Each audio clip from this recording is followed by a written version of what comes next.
हरभंगा सरकारी नोडाल उच्च विद्यालय ठारे ब्लॉक स्तरीय विज्ञान मेला अनुष्ठित। आज सकाळ 11टा समय हरभंगा सरकारी नोडाल उच्च विद्यालय ठारे ब्लॉक स्तरीय विज्ञान मेला अनुष्ठित हो जाइछि।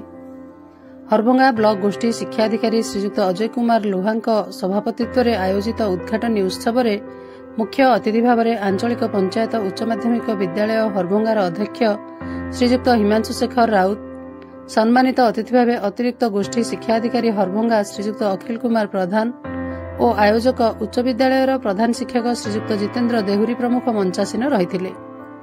आज मेलारे कुनी वैज्ञानिक मानक द्वारा 149 कोटी विज्ञान प्रकल्प प्रदर्शित होइथिला।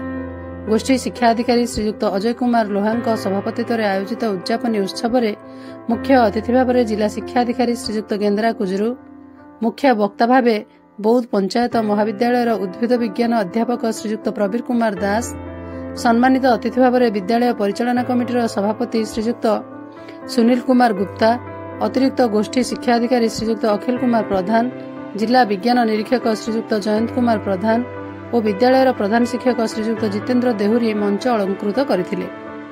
समस्त कुनी वैज्ञानिक प्रतियोगी को अतिथि द्वारा मानपत्र प्रदान करा जायथिला।